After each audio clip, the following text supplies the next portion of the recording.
Hello everyone, कैसे हैं आप सब। उम्मीद करती हूँ बहुत अच्छे होंगे।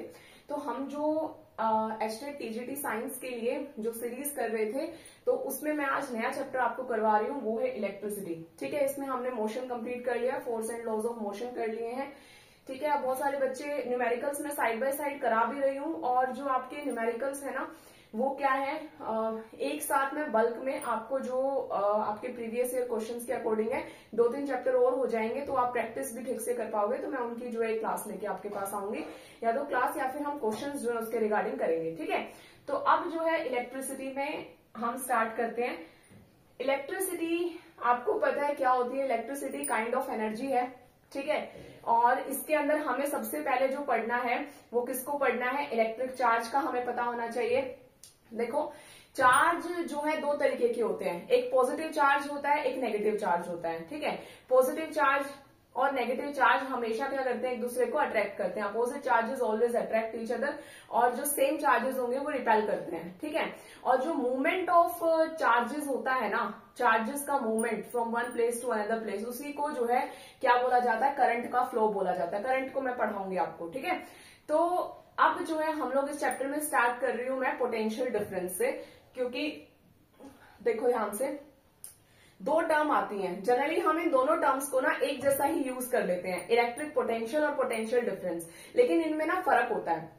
इलेक्ट्रिक पोटेंशियल की अगर आप बात करते हो तो वो क्या होता है, देखो, electric potential at a point in an electric field is defined as a work done in moving a unit positive charge from infinity to that point.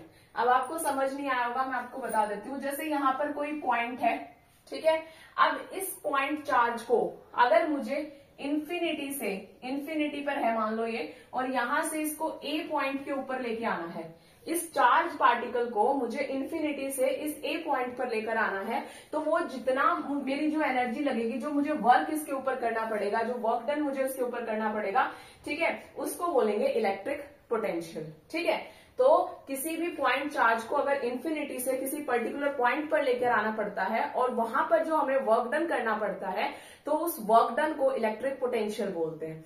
ठीक है, पोटेंशियल डिफरेंस क्या होता है, किसी भी पॉइंट चार्ज को अगर आप दो पॉइंट्स के बीच में आपको लेके जाना है, जैसे वो ए पॉइंट पे था और आपको अब उसको बी पॉइंट पर लेके आना, कोई भी इलेक्ट्रिक चार्ज है उसको आपको दो पॉइंट्स, मतलब ए पॉइंट से बी पॉइंट पर लेके आना है, या बी पॉइंट से ए पॉइंट पर लेकर आना है, और उसमें जो आपकी वर्क डन, जो एनर्जी लगेगी, वो होता है पोटेंशियल डिफरेंस। ठीक है, तो इलेक्ट्रिक पोटेंशियल में क्या है कि किसी पॉइंट चार्ज को इंफिनिटी से किसी दूसरे पॉइंट पर लेके आना हो, और पोटेंशियल डिफरेंस में क्या होता है, एक पॉइंट से दूसरे पॉइंट पर अगर किसी भी इलेक्ट्रिक चार्ज पार्टिकल को लेकर जाना हो, तो उसको बोलते हैं पोटेंशियल डिफरेंस। अब पोटेंशियल डिफरेंस क्या होता है, वर्क डन बाय में चार्ज। इसका फॉर्मूला क्या है, आप यहां देख सकते हो, वर्क डन बाय में चार्ज होता है, W बाय में Q। ठीक है, पोटेंशियल डिफरेंस को मेजर किस में करते हैं, तो इसको मेजर किया जाता है वोल्ट मीटर में। ठीक है, पोटेंशियल डिफरेंस को किसमें मेजर करते हैं, वोल्ट मीटर में। और ये एक बार क्वेश्चन आया था, वोल्ट मीटर को किस में कनेक्ट किया जाता है, तो ये हमेशा पैरेलल में कनेक्ट होता है। वोल्ट मीटर हमेशा क्या होता है, पैरेलल में कनेक्ट होता है। ठीक है, पैरेलल में लगता है, जैसे सीरीज एंड पैरेलल होते हैं ना, हम आगे पढ़ेंगे 20 चैप्टर में, तो ये हमेशा पैरेलल में लगता है। पैरेलल में मतलब ऐसे, इस तरीके से सीरीज होती है ऐसे। ठीक है, तो ये पैरेलल में हमेशा जो है चार्ज पार्टिकल्स के साथ लगता है। तो ये था आपका इलेक्ट्रिक पोटेंशियल, पोटेंशियल डिफरेंस और पोटेंशियल डिफरेंस का फॉर्मूला। और उसके बाद पोटेंशियल डिफरेंस को मेजर किस में करते हैं, तो वोल्ट मीटर में जो है इसको क्या किया जाता है, मेजर किया जाता है। अब इसके बाद इसके कुछ न्यूमेरिकल्स हैं, वो मैं आपको दिखाती हूँ, सॉल्व करके देखते हैं हम लोग।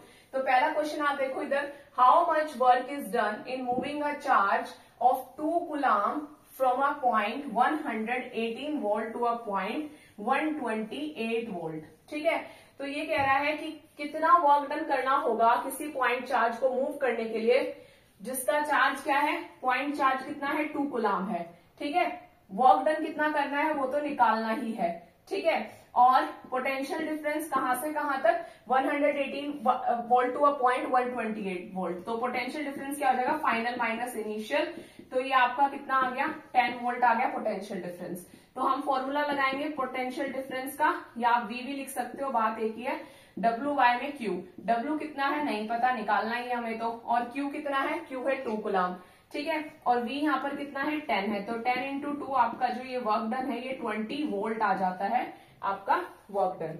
ठीक है, अब नेक्स्ट क्वेश्चन देखिए। अच्छा, वोल्ट का तो पता होगा आपको कि जो एसआई यूनिट होती है वर्क डन की वो क्या होती है, वोल्ट होती है, और इसकी आप एसआई यूनिट निकाल भी सकते हो, एसआई यूनिट तो नहीं पर यूनिट निकाल सकते हो। देखो वोल्ट को हम लिखते हैं W/Q, ठीक है, तो चार्ज की यूनिट आपको पता होनी चाहिए क्या होती है चार्ज की यूनिट, ठीक है, और आपको एनर्जी की यूनिट पता होनी चाहिए। किलोवाट लिखते हैं हम लोग एनर्जी के लिए, या वॉट लिखते हैं, नहीं पावर के लिए होता है वोट, तो एनर्जी की यूनिट क्या होती है, जूल होती है ना, वर्क डन की जूल होती है, तो ये जूल हो गया आपका, मार्कर ही वर्क नहीं कर रहा, ठीक है, जूल हो गया। और चार्ज को किस में मेजर करेंगे, कुलाम में, ठीक है, तो ये वैसे तो आपको खुद आ जाना चाहिए अब तक, तो हम इसको जूल पर कुलाम भी लिख सकते हैं। इसकी एसआई यूनिट क्या हो सकती है, जूल पर कुलाम भी हो सकती है, ठीक है। इसी जूल पर कुलाम को ही क्या बोला जाता है, इसी जूल पर कुलाम को ही बोला जाता है क्या, क्या होता है, वोल्ट, ठीक है। 1 जूल पर कुलाम को हम लोग क्या लिख सकते हैं, 1 वोल्ट भी लिख सकते हैं, ठीक है। तो यहाँ पर जो है इस तरीके से आप एसआई यूनिट निकाल सकते हो, किसी की भी निकाल सकते हो। नेक्स्ट है, how much energy is given to each coulomb of charge passing through 6 volt battery. पहली बात तो ना कंफ्यूज नहीं होना है, आपसे वर्क डन बोले चाहे आपको एनर्जी बोले, बात एक ही है, सेम है, दोनों एक ही है, इक्विवेलेंट है ये, ठीक है। तो how much energy is given to each coulomb of charge, मतलब कि आप देख लो चार्ज कितना दे रखा है 1 कुलाम, ईच कुलाम का मतलब क्या है 1 कुलाम, पासिंग थ्रू 6 वोल्ट बैटरी, और आपको पोटेंशियल डिफरेंस कितना दे रखा है, मतलब 6 वोल्ट दे रखा है। आपसे जो है वर्क डन पूछा है, एनर्जी बोला है कंफ्यूज करने के लिए, पर एक्चुअली वर्क डन ही पूछा है, ठीक है। तो आप यहाँ लगा दो W/Q, ये कितना है 6, W आपको निकालना है, और Q कितना है 1, तो ये W कितना आ गया आपका 1 वोल्ट आ गया, ठीक है। तो इस तरीके से हम जो है इसको कर सकते हैं। नेक्स्ट जो थर्ड क्वेश्चन है वो आपका करंट का है, मैं पहले करंट आपको बता देती हूँ, उसके बाद हम करंट के क्वेश्चंस करेंगे, ठीक है। अब देखो नेक्स्ट टॉपिक है हमारा electric current. Electric current, current क्या होता है, चार्जेस का movement from one place to another place. जब चार्ज मूव करते हैं तो उसके बाद क्या होता है, करंट प्रोड्यूस होता है, ठीक है। तो आप कह सकते हो movement of charges, movement of charge per unit time, ठीक है, कितने चार्ज मूव करेंगे पर यूनिट टाइम में, उसको आप इलेक्ट्रिक करंट बोल सकते हो। तो यहां से इसका फॉर्मूला आ गया आपका Q/T, चार्ज बाय में टाइम टेकन, और इसकी एसआई यूनिट आपको पता होनी चाहिए क्या होती है, एसआई यूनिट ना बहुत इंपॉर्टेंट है, मतलब आपको याद होनी चाहिए टिप्स पे, जैसे पोटेंशियल डिफरेंस की वोल्ट होती है भाई, इसकी एम्पियर होती है, ठीक है, एसआई यूनिट एम्पियर होती है। दूसरी आप निकाल भी सकते हो, एम्पियर को किसकी कंपैरेटिवली आप बोलोगे, तो आप निकाल भी सकते हैं, जैसे कि इसको क्या बोल देंगे, कुलाम, और ये टाइम क्या हो गया सेकंड, तो एम्पियर जो है 1 कुलाम पर सेकंड भी हो सकता है, ठीक है, या इसी को आप ऐसे भी लिख सकते हो, ठीक है, कुलाम पर सेकंड, ठीक है, समझ आ गई बात।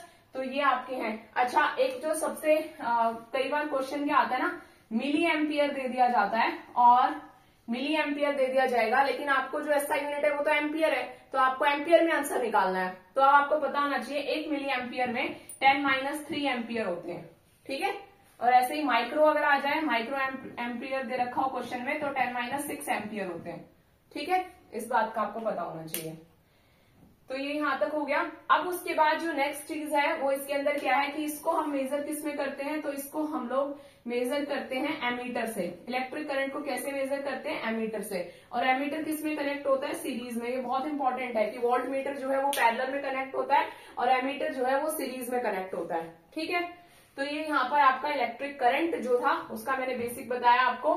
अब देखो क्वेश्चन, देखो मेनली तो आपको जो है थोड़ा बहुत इसमें थ्योरी भी है, जो मतलब इंपॉर्टेंट है क्वेश्चन थ्योरी से रिलेटेड, वो सब मैं आपको बता रही हूँ, जैसे कि इसमें मेजर होते हैं इनके एसआई यूनिट वगैरह और ये सब, ठीक है।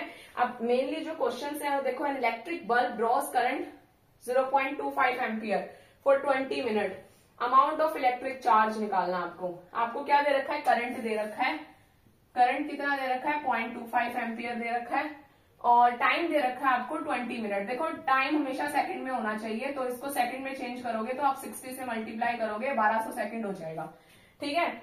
तो यहां से आप I = Q बाई टी लगाओ, तो यहाँ पे आपका Q कितना है, सॉरी Q तो आपको निकालना है ना, अमाउंट ऑफ इलेक्ट्रिक चार्ज तो निकालना है, और टाइम कितना हो गया 1200, और I कितनी है आपकी 0.25 एम्पियर।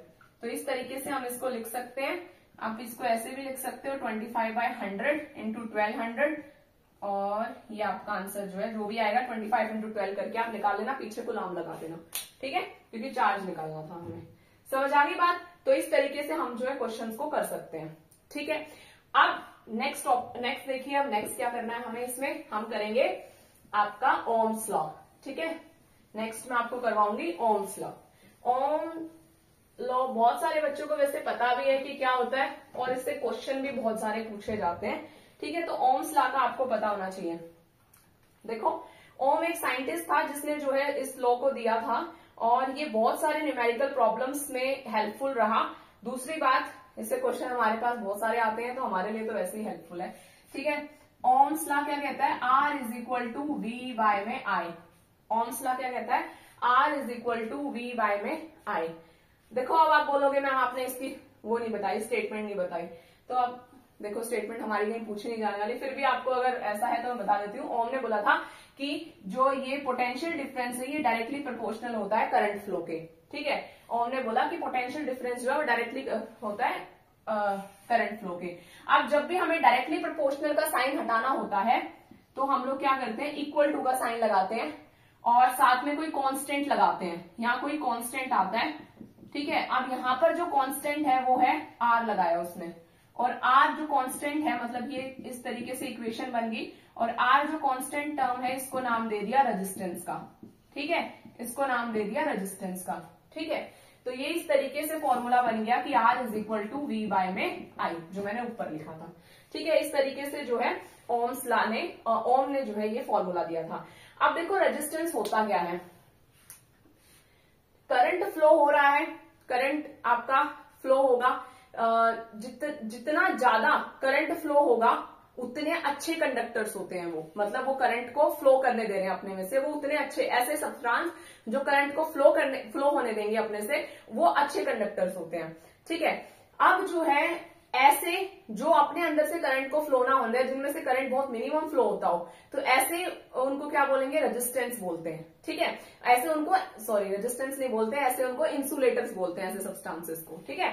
तो वो जिनके अंदर करंट फ्लो कम है। अब करंट फ्लो कम क्यों है, क्योंकि करंट को रेजिस्ट किया जा रहा है ना, और वो किस वजह से, रेजिस्टेंस की वजह से। तो रेजिस्टेंस ऐसे सब्सटेंस है जो करंट के इनवर्सली प्रोपोर्शनल है, आपको दिख रहा होगा यहाँ पे कि अगर करंट बढ़ेगा तो रेजिस्टेंस घटेगा, अगर रेजिस्टेंस बढ़ेगा तो करंट घटेगा, ठीक है। इस तरीके से जो है ये inversely proportional to each other, ठीक है। अब रेजिस्टेंस आपका किस किस चीज पर डिपेंड करता है, ठीक है, यहां से ही आप इसी में से देख लोगे सारी चीज।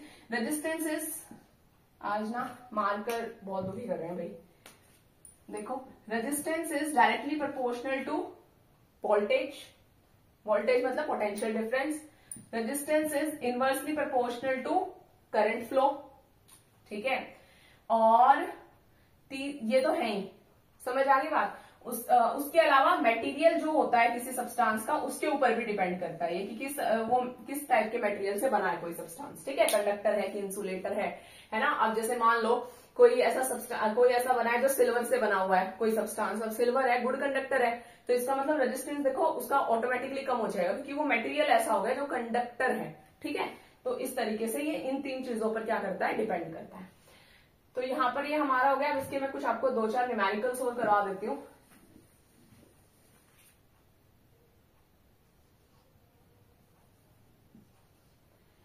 चलिए अब आगे देखिए कुछ क्वेश्चंस हैं। उससे पहले मैं आपको बता दूं कि रेजिस्टेंस की एसआई यूनिट क्या होती है, ओम होती है, ठीक है। और रेजिस्टेंस को आप वोल्ट बाय में आई होता है, तो आप इसको जो है वोल्ट बाय में एम्पियर, तो वोल्ट पर एम्पियर भी बोल सकते हैं ओम को, ठीक है। तो ओम होती है इसकी, क्योंकि ओम नहीं दिया था रेजिस्टेंस को, इसीलिए उसके नाम पर ही हो गया। अब देखो पहला क्वेश्चन क्या है कि पोटेंशियल डिफरेंस आपको दे रखा है, पोटेंशियल डिफरेंस आपका 0.1 वोल्ट, करंट दे रखा है, रेजिस्टेंस निकालना है। आप डायरेक्ट जो है लगा दोगे इसमें, V कितना है आपका 0.1, करंट कितना है 2, तो यहां से आपका जो है ये 1/20 हो गया रेजिस्टेंस, ठीक है। यहां से समझ आ गया। उसके बाद नेक्स्ट क्वेश्चन है, ये तो बिल्कुल सिंपल क्वेश्चन थे, इनमें कुछ नहीं था। An electric iron draws a current of 3.4 ampere from 220 volt supply line. अब देखो एक इलेक्ट्रिक आयरन है जो करंट कितना फ्लो करवाती है 3.4 एम्पियर, है ना, और पोटेंशियल डिफरेंस कितना हो गया 220 वोल्ट हो गया। तो ये कह रहा है कि what current will it draw when connected to 110 volt, की जब ये कितना करंट ड्रॉ करती है 3.4 एम्पियर, जब 220 वोल्ट इसके पास वोल्टेज होता है जब आता है, ठीक है। अगर पोटेंशियल डिफरेंस 220 वोल्ट की जगह 110 वोल्ट होता तो करंट कितना ड्रॉ करती, क्वेश्चन ये है। तो यहाँ पर देखो रेजिस्टेंस तो दोनों केस में सेम रहेगा, तो आप रेजिस्टेंस जो है यहां से निकाल लो। तो V कितना है आपका 220 और I कितना है 3.4, ठीक है। तो यहां से आपका रेजिस्टेंस आ जाएगा। उसके बाद जो आपका रेजिस्टेंस आएगा यहाँ पर आप सेकेंड केस बनाओ और उसमें जो है R is equal to V/I लिखो, जिसमें V आपको 220 वोल्ट लिखना है, रेजिस्टेंस जो यहाँ से आपका आएगा उसको लिखना है और यहाँ से आपका I जो है वो निकल जाएगा, ठीक है। तो इस तरीके से जो है हम लोग ये क्वेश्चंस जो है वो कर सकते हैं। तो मैंने एक दो एग्जाम्पल देखे इसीलिए आपको समझाया है कि सिर्फ थ्योरी से बात नहीं बनती, जब तक हम फिजिक्स में कुछ न्यूमेरिकल सॉल्व करके ना देखें, तब तक हम थ्योरी को अप्लाई ना करें, तब तक हमें समझ नहीं आता कि हमने क्या किया है उसके अंदर, ठीक है। उसके बाद जो नेक्स्ट है वो एक बता दूं मैं आपको, इसी में ओम्स लॉ में अगर हम लोग V और I का ग्राफ लें तो V और I का ग्राफ आता है स्ट्रेट लाइन, ठीक है। मतलब जैसे जैसे V बढ़ेगा I भी बढ़ेगा, जहां जहां V बढ़ रहा है वहां वहां I भी बढ़ रहा है, ठीक है। तो इनका स्ट्रेट लाइन ग्राफ आता है, जैसे जैसे आप वोल्टेज को बढ़ाओगे तो आपकी करंट जो है ऑटोमेटिकली बढ़ेगी, वोल्टेज को कम करोगे तो करंट भी जो है क्या होगी डिक्रीज होगी, ठीक है। तो they are directly proportional, voltage and current की बात कर रही हूं मैं, ठीक है। अब रेजिस्टेंस का I के साथ बनाओगे तो कैसा बनेगा, अगर I बढ़ेगा तो रेजिस्टेंस घटेगा, बनाना ग्राफ, ठीक है। ये होमवर्क है आपका कि रेजिस्टेंस का अगर आप I के साथ ग्राफ बनाओगे तो कैसा बनेगा, रेजिस्टेंस का V के साथ बनाओगे वो तो डायरेक्टली प्रोपोर्शनल है, वो तो ऐसा ही बनेगा, ठीक है। लेकिन I के साथ बनाओगे तो कैसा ग्राफ बनेगा, बना के दिखाना मुझे। तो आज जो है आज की क्लास में इतना ही रखते हैं। हमने जो है आज क्या क्या किया है, आपका इलेक्ट्रिक करंट करा है, चार्जेस करे हैं, ठीक है, और इलेक्ट्रिक पोटेंशियल डिफरेंस और आपका ये ओम्स लॉ, ठीक है। तो यहाँ पर उसके साथ हमारा रेजिस्टेंस भी कंप्लीट हो गया है इसमें। अब जो है मैं रेजिस्टेंस, अगला टॉपिक जो हम करेंगे रेजिस्टेंस का ही करेंगे, जो कनेक्शन होता है सीरीज में पैरेलल में, है ना। तो वो जो है वो टॉपिक हम लेंगे नेक्स्ट क्लास में। तो आज के लिए बस इतना ही। कैसी लगी आपको वीडियो, अगर अच्छी लगी है क्लासेस आपको तो आप इनको शेयर कर दिया करो और चैनल को सब्सक्राइब कर दिया करो।